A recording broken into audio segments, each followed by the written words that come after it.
come and join us.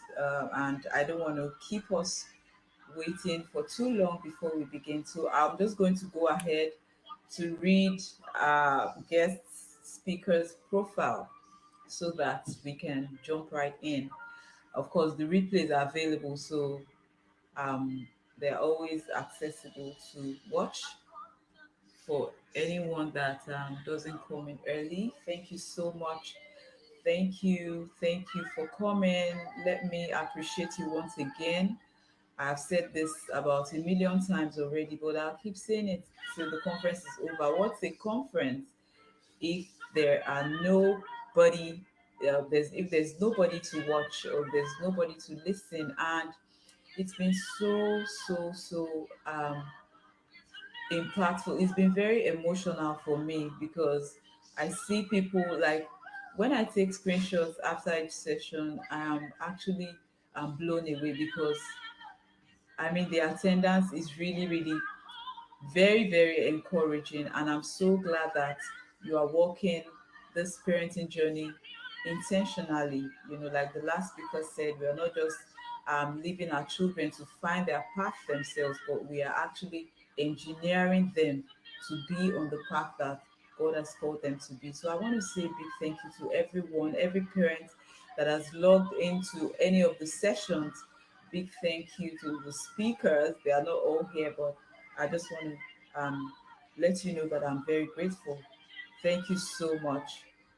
So we are going to dance during my the last session. Don't worry, we'll have time to dance and pop wine for this conference. But let's get to business.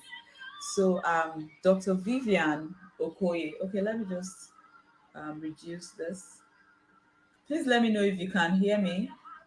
Let me know if you can hear me loud and clear. Let me know if you can hear me loud and clear. Okay, sorry.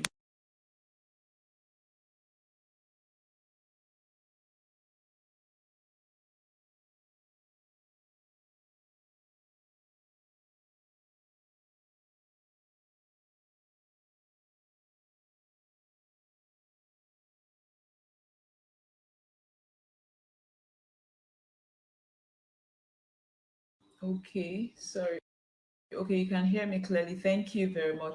So, Dr. Vivian is a firm believer, preacher, and executor of parenting as the root of all sustainable development.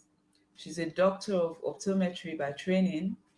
Vivian's mission transcends her role as a certified child psychologist, a professional parent coach, a certified neuro linguistic practitioner, seasoned speaker, and author.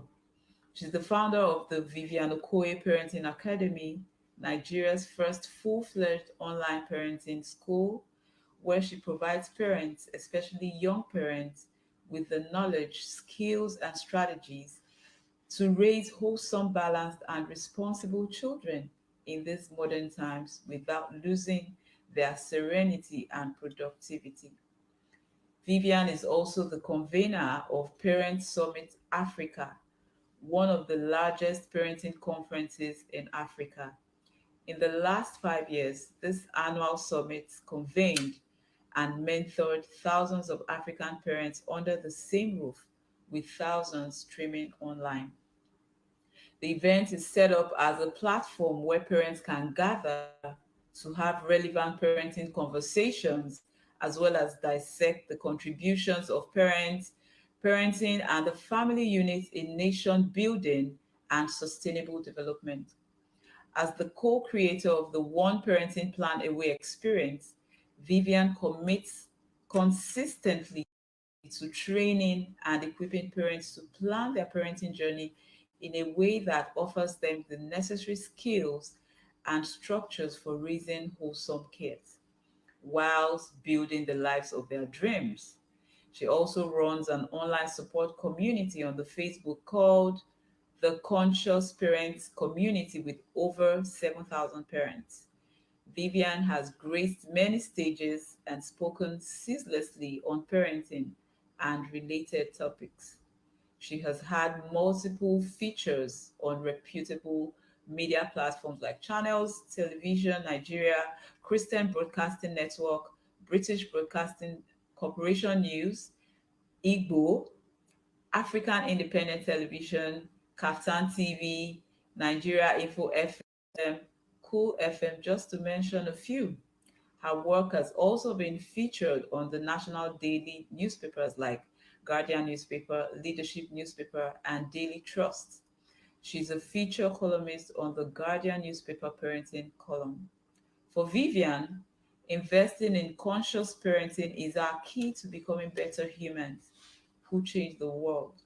Her mantra is you can raise a wholesome child while building the life of your dreams. As such, Vivian is committed to sustainable development in Africa through parenting education, with thousands of lives transformed through her training and the never-ending testimonials from those who have had contact with her teachings. She's even set to do more, one family at a time. Vivian's track history over the years have inspired her current mission greatly, with experiences spanning across years of clinical and community practice in optometry, eye care, eye care practice regulation in Nigeria, teen mentoring and coaching, life and health counseling to vulnerable communities. One should conclude her commitment to providing parenting education, coaching, and counseling is only an extension of patient centered care that sees beyond the healthcare setting. She likes to refer to herself as the conscious parent and nation builder. She's happily married to a very supportive husband and together raising two children. Wow, what a rich profile.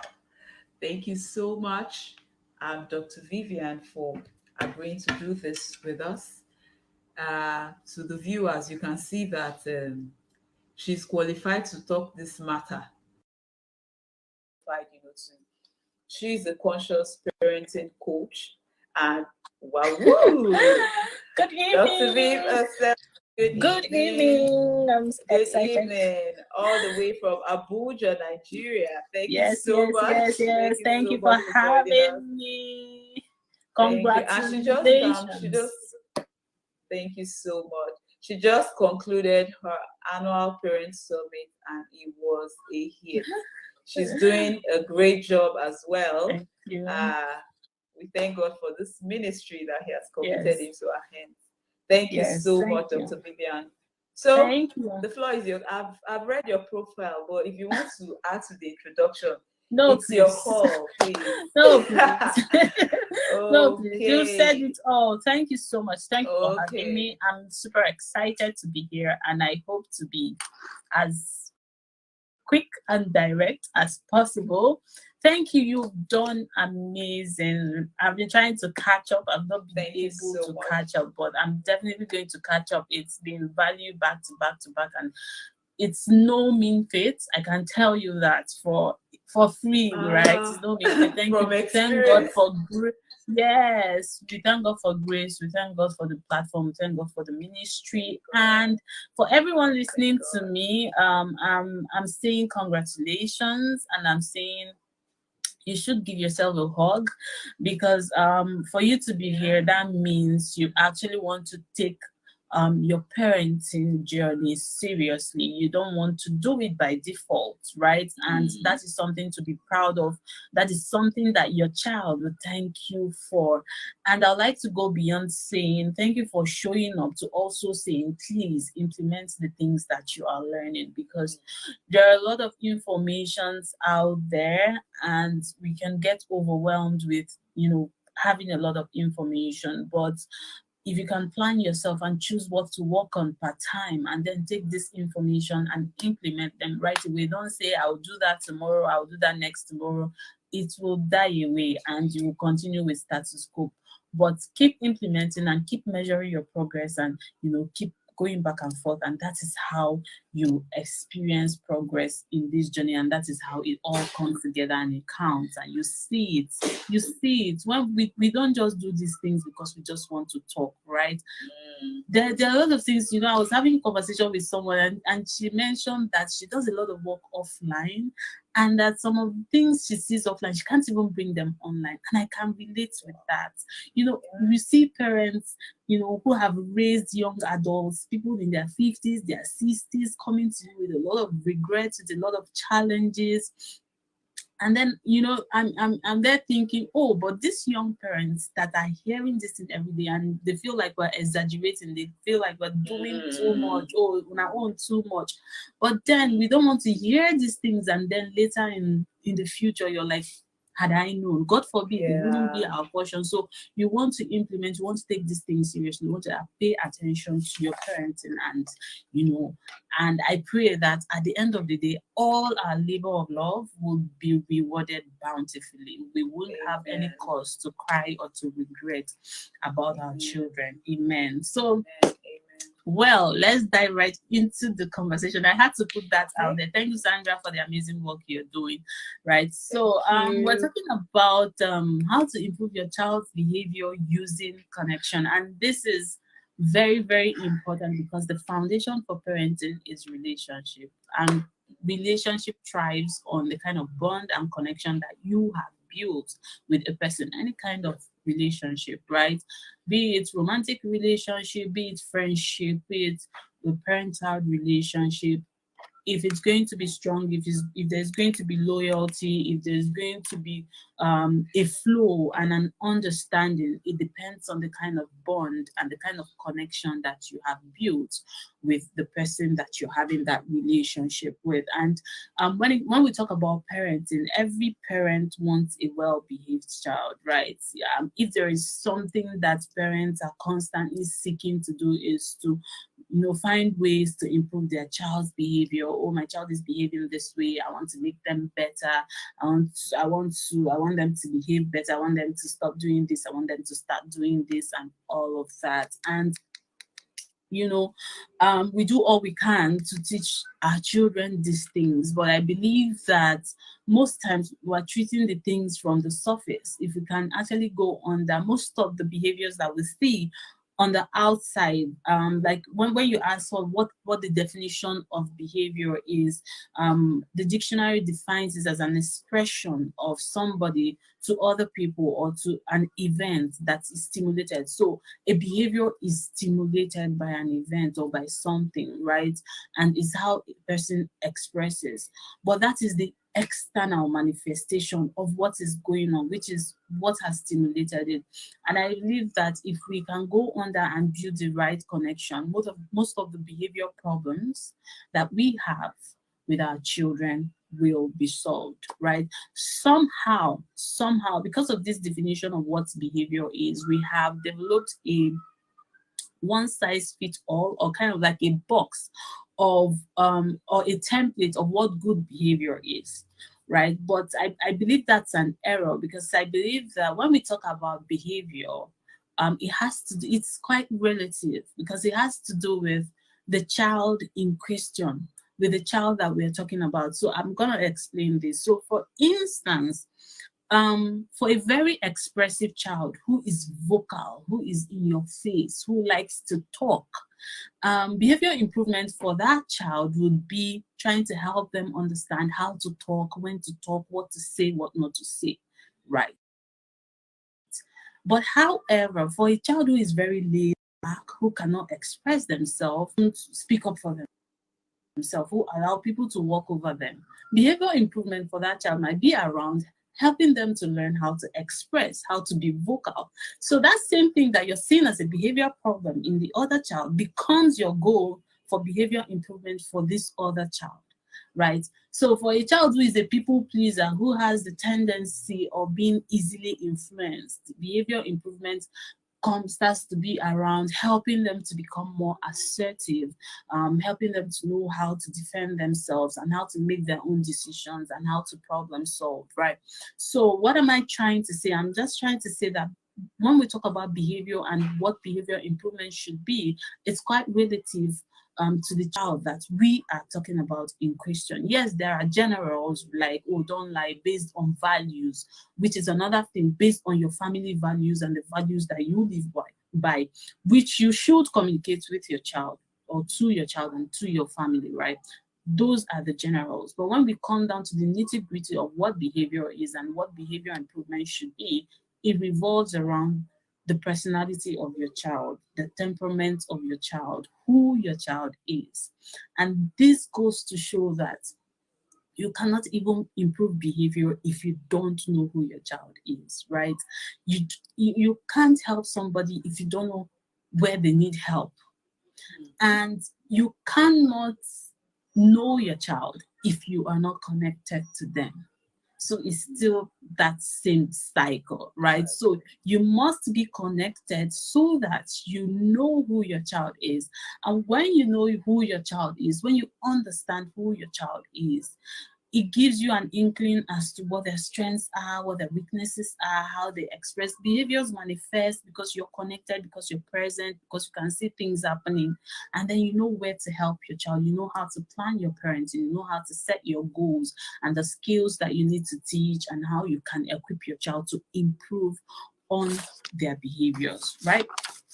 So I'm gonna peep into my notes. All right. So so if we don't know them, we won't be able to help them. And the only way to know them is to actually create that relationship with our children, right? So I like to know if they can hear me, right? The comment is quiet. Yes. The comment section is quiet. So I like Please, to know, if you like, can hear, if we're if you can following so hear, far, right? okay. Yeah, if everything I've said so far is making sense to you, if we're on the same page, please let me know so we can hit the road running. Mm-hmm. Guys, tell me I'm not alone. No. Tell me that. Tell me that we are in this together, and Okay. yeah, it's making sense to you. Does that make sense to you, right? Does it make sense to you? So, all right, Super sense. Chris, Kiddies. I think my messages. She says yes. Yes, all right. So, I need a few more comments. Yeah, I see some. All right, Tolu Adesoga, thank you. All right. Auntie Toyi, welcome. Thank Auntie you. Right. Toye. Thank you so much. Hajalas. Yeah. Thank you. Thanks. So I hope I'm not murdering your name, right? So so the thing is, you as a parent, if you're here listening, I want you to know something. You have the capacity to bring out the best in your child. You have, see, don't question it, don't doubt it. You have the capacity to bring out the best in your child, All the right? Every single all the one speakers. of us, you have the capacity to bring out the best in your child. I'm a Christian, and I tell you that I know that with God, nothing is coincidence. Everything is predetermined, everything is orchestrated, everything is planned, everything is with a purpose. So for you to have those children is because God knows that you have the capacity to bring out the best in your child. See, the essence of parenting is for you. Okay, so you want to say something? You raised your Sorry hand. to cut you. No Sorry to problem. cut you short, as Go ahead. I hope I'm not distracting our audience. All I right. said I was just saying, all the speakers today, I'm supposed to have a session after you. You are teaching what I'm supposed No, of course. We Please, can have the same conversation, but please go ahead. different perspective, right? Please That go that ahead. Go diverse ahead. perspectives to it. I'm So feeling you. yeah. So the thing is that your purpose or your role as a parent is to lead your child to purpose, because everybody that is sent to the earth is here for a purpose and is carrying a solution, and there is something your child is here to do. And the journey that they have with you in the years of active parenting is for you to show them that path. So as you're parenting your child, you're connected to them, you're paying attention to who they are, what their interests are, what their personalities are. It's showing you how to direct them, how to redirect them. You're educating them in line with what their interests are, in line with what their passions are, in line with who they are. And that is how you start to lead your child to the path for what they are created for. And that is when you can say, oh, I have been successful in parenting. When you are able to lead your child to be aligned to who they are and what they were created for, right? So success in parenting, it is not about the degrees or what your child is able to achieve, how many languages they speak, and all of that. The success in parents is measured by how aligned your child is to who they are created to be, and that should be your goal. And this is predominantly figured out when you have a relationship with this child. Observation, being connected, building the relationship with first the maker of the child, and then with the child that is in your care, because it is the maker that shows you, that gives you the wisdom, right? And then with the child that is in front of you. And all of this is a journey. We're all on a journey, right? And it's just like a ladder, right? So we are coaches. It's not like we're perfect, right? So I might be on the 10th ladder, you might be on the second ladder, another person might be on the fourth ladder, because we're still all figuring it out. Excuse me, my daughter is at the door. Bam bam, I'm on live this thing. I'll be with you shortly. I need to taste two things. I'm coming. I'll be with you shortly. Sorry about that. Reality. Reality. Yeah. Okay. Bye. So it's a journey, right? And it requires you to stay connected. It requires you to stay focused. It requires you to have your eyes on the goal, to know what most times we are focused on things that are very trivial, right? We're focused on things that are very Yes. trivial. But when we understand the real essence of what parenting is, something is like, it's not about the school, it's not about the competition, how many the club, and all of that. Mm. Pay attention to who the child in front of you. When you have that clarity, you're not distracted. You know the where to build your child on. You know how to channel your child. It's not everything that everybody is doing that you're dabbling into, right? Yes, even though that, to be fair, so it doesn't look like I'm overgeneralizing. To be fair, at some point you might have to dabble to figure out what you need to do, but dabble with sense and wisdom, right? Not dabbling all over the place. And for you to be able to do that, again, connection, being connected with the child, knowing who the child is, and what their interests and passions are, right? And this connection, because a human being is a three-dimensional being, there is a need for a three-dimensional connection as well. So when I talk about connection goes beyond just spending time with your kids, right? Connection, there should be a spiritual connection, there should be an emotional connection, there should be a physical connection, because a man is made up of the mind, the body, and the spirit, right? And for you to give a wholesome experience to any individual, you must feed the mind, the body, and the spirit, right? So for you to actually have a holistic connection with your child, there should be a spiritual connection, there should be a physical connection, and there should be an emotional connection. The basic need of a child, the basic need of every child, and even every human being, is for them to feel seen, to feel heard, and to feel that they are worthy, right?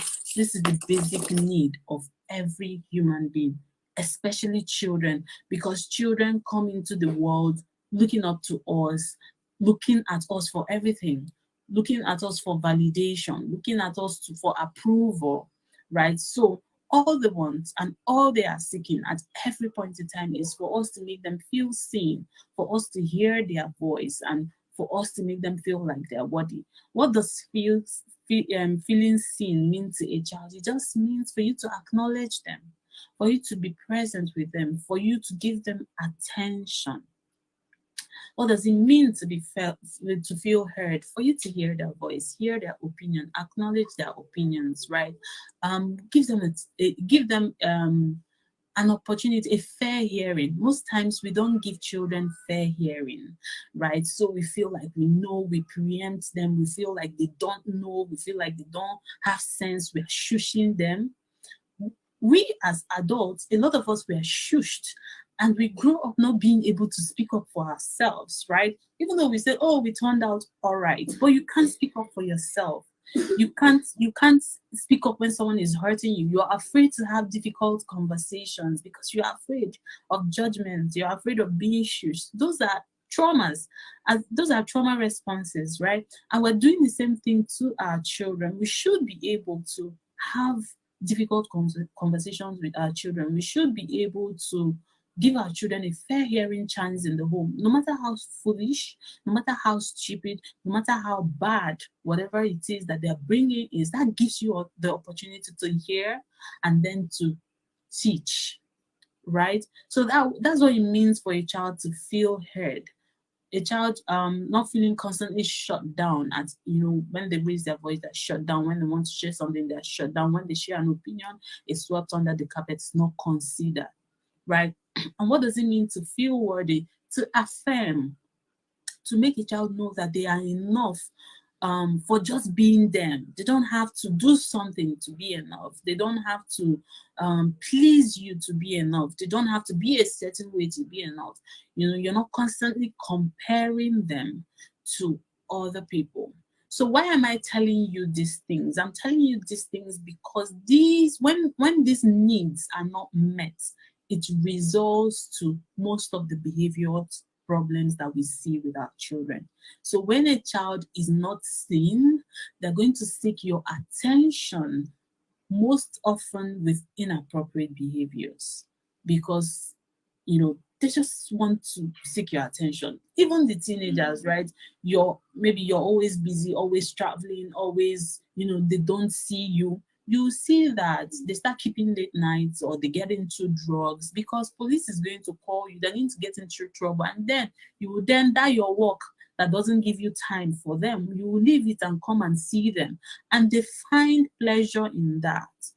In the smaller kids, the same thing. You're always on your phone. If you have smaller kids, you will notice that when you have been on your phone too much, they start to throw tantrums, they start to shout. They're seeking your attention because you have not intentionally given it to them, right? So most behavior problems arise from these unmet needs, when children don't feel seen, when they don't feel heard, and when you don't make them feel worthy, right?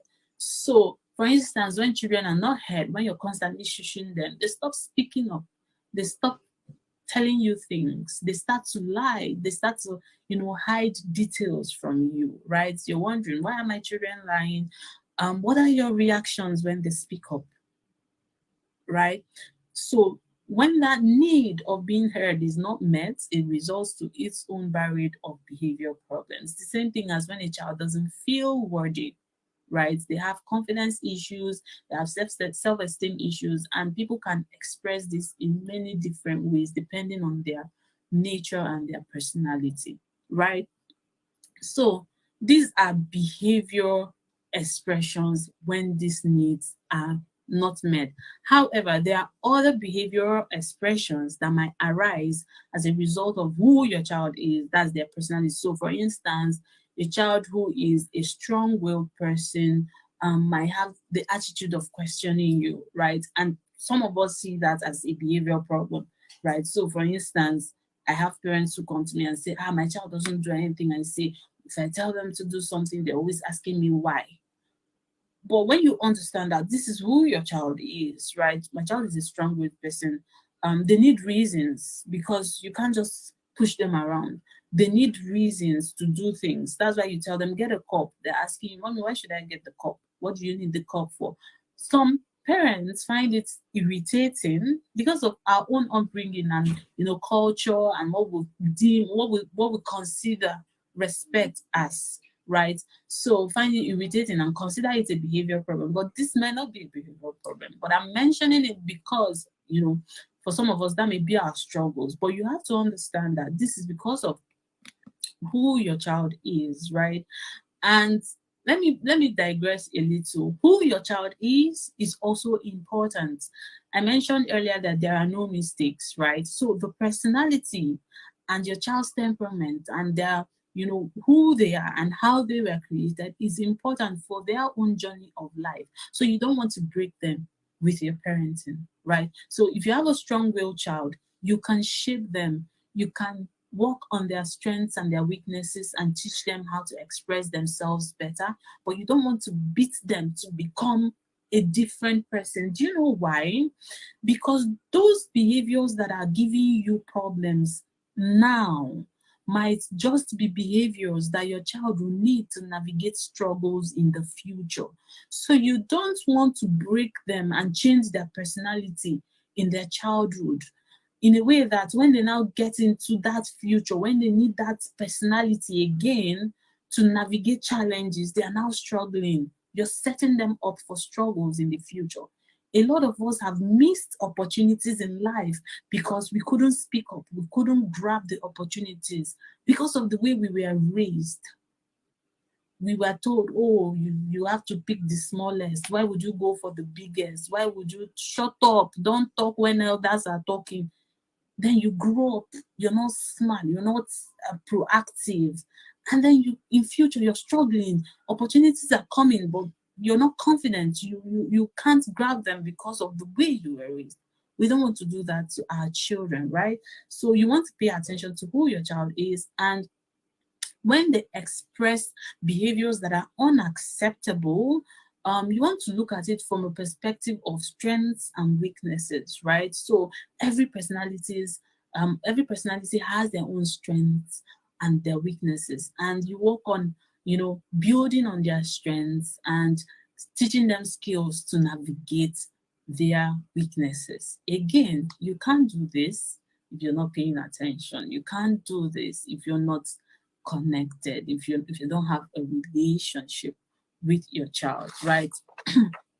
So how then do we build um, this kind of relationship that affords us the opportunity to know our children, to understand who they are, and to help them build on their strengths, build on their weaknesses, and help them improve their behavior so that they can grow up into wholesome humans? How then do we do this? First of all, I'd like to say that if you are not a wholesome person, it's hard to raise a wholesome person, right? Because you cannot give what you don't have. So what I teach is conscious parenting, and one of the principles of conscious parenting says that parenting isn't about the child, it's about you. If you can fix yourself, half of your problems will be solved, right? So most times we're pointing the fingers at our children. Oh, they need to change. They need to be more respectful. They need to speak well. But you're doing that, you're disrespecting the child in the process. You speak to your child anyhow. You curse them. You call them names. And still you want them to be respectful. How does that work, right? Because you are the model, right? We have the good intentions. We want our children to be good, right?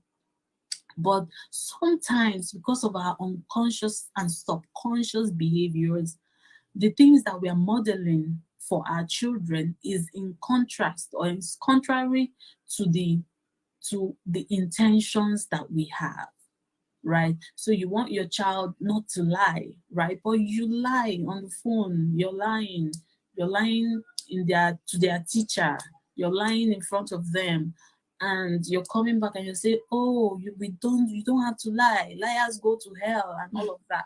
It doesn't make sense. You're actually sending conflicting information, you're confusing them, right? So you have to start with yourself. It starts with you. This is why if you have been to any of my class, right, our foundation is on healing, right? A lot of us are carrying childhood experience.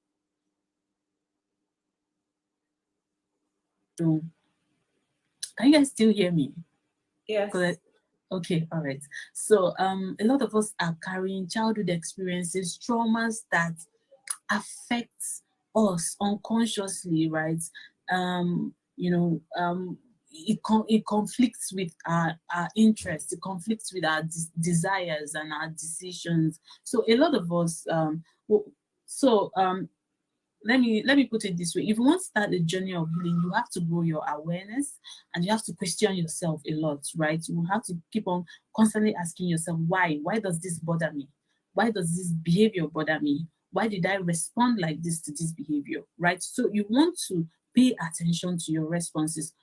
Remove the touchlight from your child and put it on yourself, right? That is the foundation. When you come to me and say, oh, my child is lying, I don't know why my child is lying, we shift the touchlight to you. What are the things in your environment that might be triggering the lying? Are you lying in front of the child? Are there other adults lying in front of the child? What have you taught? What have you not taught? Are there things, reactions that you're putting up that is making this child to lie? So you want to shift the touchlight from how your child is behaving and look at yourself. Sometimes you need to ask yourself what I call the what, why, and how question, right? Which is, what is this behavior saying about me and about how I'm parenting my child, right? Why is my child behaving this way? What is this behavior trying to tell me about myself? What is it trying to tell me about my child? Is there something I need to teach? Is there something I haven't taught? Is there a way I'm contributing to this behavior? Right? Ask yourself that question. And then how? How do I then teach? How do I move on from here? Right? So most times we don't even pause. We are on the go. We're living in a busy world where everything is like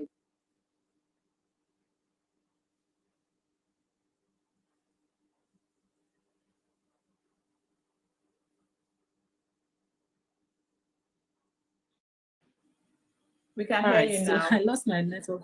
All right, okay. All Okay. right, so you know, can you hear me? Yes, yes, yes. Can We you? can. All Yes, right, yes, yes. all right. Okay. So we're in a fast-paced world. We take the easy way out. Just give a resetting slap, just shout, and the child will just shut up, and then you move on and go. But then you're not looking at the long-term effect of all of those things. Those things can solve your problem in the interim, right? But in the long term, you're raising a child who doesn't have a voice, who has lost their self-esteem, lost their confidence, who is too afraid to fail because when they fail they're punished. You're raising a child who is afraid of mistakes. They're not going to you're not actually equipping your child to fulfill purpose, because purpose requires confidence. Purpose requires ability to dare. So when you steal that from your child, you're setting your child up for failure. They're not going to fulfill. God is going to inspire them to do something in the future. They will have a fear of failure and they will not do that because of all of the experiences that you have given them as children. So parenting is deep, very deep, that you can't afford to take the shortcut, right? You have to sit down and process this thing. What is this behavior saying? How do we navigate this thing? There is nothing. Everything is figure outable. Shey, Figure that's the out the English. goal. Yes, you can figure out everything, but you must take the responsibility of sitting down to figure it out. And that's when a lot of people have the problem. We don't want to sit down, we don't want to do the work, we just want to, flog, punish, sharp, sharp, you move on. But Shout. you must sit down, yeah, shout. You must sit down and figure out these things, ask yourself these questions. And your ability to be able to sit down and have that presence it comes down to how you take care of yourself, right? You must take care of yourself, take care of your mental health, take care of your environment, organize yourself so that you can even have the mental space to handle children. They are a lot, they are a handful. They're gonna irritate you, they're gonna press your button, they're gonna push your button. So you have to be equipped for it by taking care of yourself, because you can't pour from an empty cup, right? So that's why I say, to build that connection, you must start with yourself, right? We can't unbundle ourselves from our children. We can't unbundle ourselves from our environment. We can't unbundle ourselves from our environment.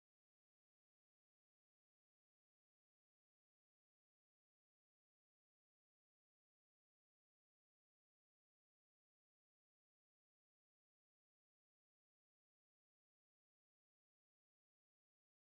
unbundle ourselves from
sorrow like it doesn't matter. So your child loses a toy and they're coming to you crying, and like, I beg, it's not toy. I beg, go and take another one. That's creating a disconnection, right? So you should be able to be emotionally connected and share in the emotions that they mirror, the emotions that they bring to you. That's how they feel like, oh, this person understands me, this person gets me, this is my person. They know how I feel, they're connected to how I feel, and that builds loyalty, that builds connection, that strengthens the bond. But when you play down on their sorrows, when you play down on their excitement, your child is coming to you, they're excited, and you're like, whatever, you have created a disconnection. Or they're coming to you with excitement and you're excited. Oh, wow, you drew that. Amazing. You're building a connection. You're connecting to them emotionally, right? And when you're able to connect with your child spiritually, emotionally, and physically, there is loyalty. That child feels like this is my own person, and your words will have weight. When you say don't, they listen. When you say do this, they listen, because there is loyalty, there is a connection. It's easier for you to influence your child when there is a connection, right? And finally, not the least, of course, is pray for your child and pray with your child, right? There are two different things. You're praying for your child and then you're praying with your child. Praying for your child, very important, because that's where you get the wisdom to know how to navigate. Then praying with your child is also a form of connection that is happening spiritually, right? So pray for your child and pray with your child. And as you do all of this, I'm rounding up, as you do all of this, as you get to know your child, know their personalities, you're building on their strengths, building on their weaknesses, you're spending quality time with them, you're connecting with them emotionally. Trust me, it's hard for there to be behaviors that would really overwhelm you that much, right? Children will definitely be children, right? They're not gonna sit still, they're gonna jump, they're gonna play, right? But your words has to have weight, right? When you have conversation with them, they take it seriously because there is a connection and there is a bond. Behaviors will manifest, right? Sometimes because your children go out, they mix up with people, so they're going to pick things from people. They're going to pick words, hear things from people. But because you are connected, because you're present, when they bring those things home, you sieve them out and take, give them the one they should take and the one they shouldn't take. But if you're not present and available, your child is going to pick things and you're not available to know what they have picked, and you're not saving it and they're carrying all of that. And one day you wake up and you're wondering, where did this come from? How did I raise this kind of person? But we have to be present, we have to pay attention, and we have to stay connected. And as we do this, we're raising well-behaved, responsible, and wholesome children. So that's that. Wow. Thank you so much for having me. Thank you so much. So I don't know if you have Thank you. questions. Thank you very much for sharing with us. Please, if you have, that was very, very expository. That was very educative. Please, if you have questions for Dr. Vivian, just place them in the comments so that she can do a quick one before she leaves. Because I know that her daughter is eagerly waiting. So if you have a question, for Dr. Vivian, please go ahead to ask. And please follow her too. She's Vivian Okoye on Instagram. Yeah, if you tap after this session, just go to the post I made. Her handle is there. You can follow her. If you need her assistance, please go ahead. And okay, I want okay. My first son is always crying for everything. How old is the first son? How old is he? So okay, while we wait for that, right? So I'm assuming for a child who is crying for everything, the child is quite young, right? So I say that the first aid for tantrum and and all of that nagging crying is attention. and Okay, hugs, he's right? 4. The Yes, child so is that 4. is within that age range. It's So the within that age. so your child is crying. Your child wants lollipop, for instance, and you don't want to give them lollipop. They've had enough sugar for the day, and they're crying. They're trying to test their limits. They're trying to see if the cry can get them the lollipop, right?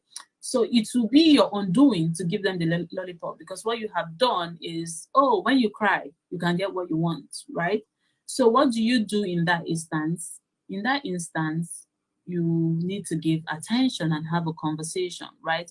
Oh, I know you really want a lollipop, but we can't have lollipop at this moment because we have had Ribena. Can we do cookies, or do you want a banana, or can I do a biscuit or something, right? Have a conversation. Number one, acknowledge, have a conversation, give presents and give hugs, right? And when you have acknowledged, right, when you have acknowledged, you have made them feel seen, right? So their needs are not unworthy.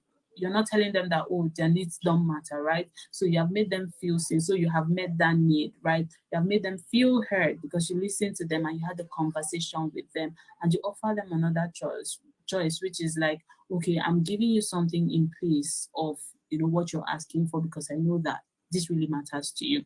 So when that need is met, you will move on. But that doesn't mean that they're not going to cry the next time, because for children within that age range, that is their own way of expressing frustration, right? So when they're asking for something and they're not getting it and they get frustrated, they're going to cry. So your response over time is what is teaching them their boundaries, and is what is teaching them how to behave, how to respond, and how to stay regulated, right? So I hope that answers your question. We have a tendency of getting really irritated and feeling like, oh, why is it crying? Why is it crying? Why is it crying? Let's understand that if they had the words, that's the vocabulary and the comportment to actually say, oh, mommy, I need this, and then stay comported to listen to you or wait for you, they will do that. But they don't have that because they're still developing their ability to stay regulated, right? So I hope that helps. Okay. Yes, and then we have another question. Thank you. She says, how do I correct my 3-year-old? Most times you ask her to do something, she says no or continues with what she is doing. Okay, that is very age appropriate, right? That is very, very age appropriate. So from age two, 24, 26 months, you start to see that children start to say no a lot, right? So when you tell them to do something, they're like, no. When you tell them to do something, the first thing you hear is no, because that is at the point in development where your child is trying to see that, oh, I have the power. I actually can say, I actually can have a say in what goes on in my life and what happens around me, right? So they're saying no a lot. So how do you reduce this? It's a normal age appropriate behavior, but how do you reduce it? You reduce it by being proactive with giving your child autonomy, right? So why your child says no is because they're trying to test their power. They're trying to see where their power lies. How far can I go? How far can I push? So what you can do, proactively give your child autonomy, which is proactively give them choices, proactively get them involved in what is happening, right? So they want to dress up, you're asking them which shoe do you want to wear, right? They want to sit down, you're asking them where do you want to. So in a day, if they have expressed autonomy enough, they have more tendency to relax, right? And when they say no, you have told them to do something. When they say no, there are ways to give instruction to that age range. You have to get down to their level, you have to have eye contact, give them the instruction, make physical contacts, make eye contact, give them the instruction and get an agreement. Getting an agreement means is, do you understand? Do we do this now? And all of that. And when you get an agreement, there is a higher tendency that they would obey with what you say. And give your instructions in the positive, right? Most times we're telling children what we don't want them to do instead of telling them what we want them to do. Your child is that sentence, don't do, is too long for a child of that age range brain to coordinate. So it's better you tell them what they, so when you say don't run, your child is most likely hearing run. That they don't conjugate that word, that negative word, right? So you want to tell them exactly what you want them to do instead of what you don't want them to do. And that way, with repetition, because it's repetition that builds connections in the brain. So with repetition, those instructions start to stick. And then when you give those instructions after it has formed a connection in the brain, it's easier for them to remember it and to follow through. It's a process. It's a process for, especially for little humans, it's a process. And one of your assignments as a parent is to know what is developmentally appropriate with your child, so that you know when they exhibit certain behaviors, you're not worried, you're not overreacting, because you know that this is developmentally appropriate, and then you're seeking ways to navigate that phase of parenting. So it's important that every parent knows what is developmentally appropriate with each age range of their children. Yeah. Wow, thank you so much, Dr. Vivian. And Yeah. okay, I just wanted to add something to that, to answer that question. When these children at that particular age begin to say no, no, no, it's not really, like she said, it's not a problem. It just shows that they are becoming self-aware. And once they become self-aware, they want to exercise authority. So one of the ways that you can actually give them power, because what they are seeking at that moment is power. They want some form of power. So as the parents, you need to be smarter. You need to be able to preempt them so that they don't catch you unawares. So you want to empower them by looking at the things they love to do. For example, let's say that child has siblings. You could say, okay, from now going forward, you are going to be the bath commander in this house. So like when it's time for a bath time, when everybody needs to get to the bathroom, you would parade everybody to the bathroom, because of course children, when they want to drag you into a power struggle, they need you to get to their level. So instead of saying, okay, it's bedtime, leave the TV set, come and go to bed, they would appreciate if you say something like, do you want me to carry you to the room, or do you want to walk to the room, or do you want to climb my back to the room? They feel more comfortable and they would likely comply. So a child that is seeking for power, just empower the child by giving the child something to do.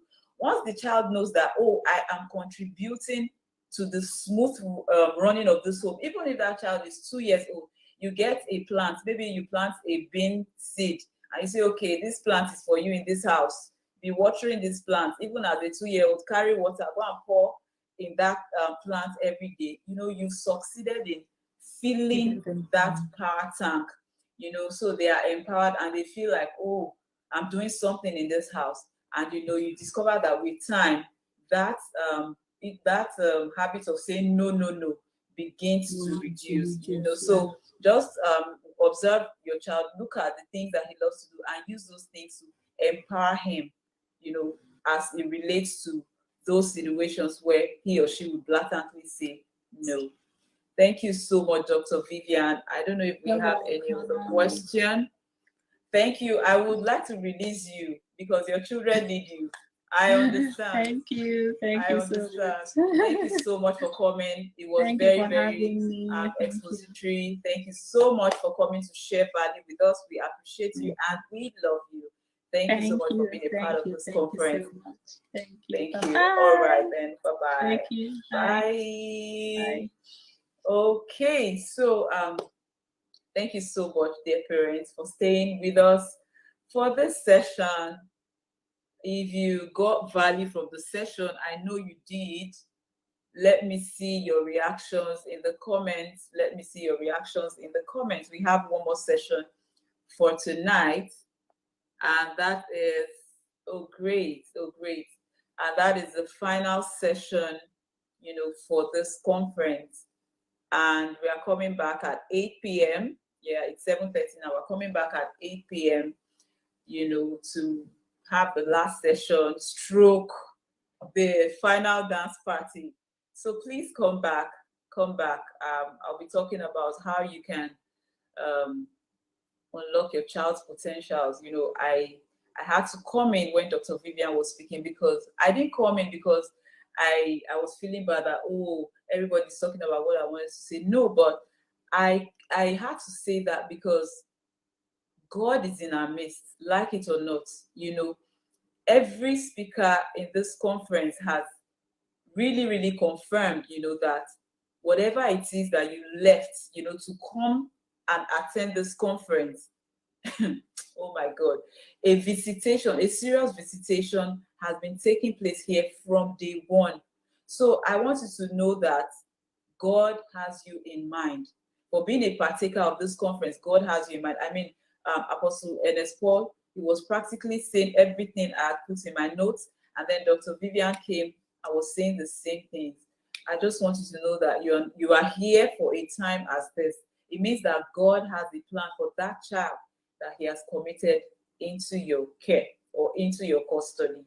Thank you so much. Please come back at 8 p.m. Let's have the final party. And, there's a surprise waiting at the end of the session. Thank you. At the end of the last session. Thank you so much. And I'll see you at 8 p.m. Thank you. Please don't come alone. Don't come alone. Unlocking your child's potential, we need to understand what God has put in our children, and we need to steer them in the right path. Thank you so much. Thank you so much. Thank you. I love you all. Thank you, Esti. Thank you. In fact, I see you all, Tolu. Thank you so much. All right, now let's come back at 8 p.m. Bye-bye.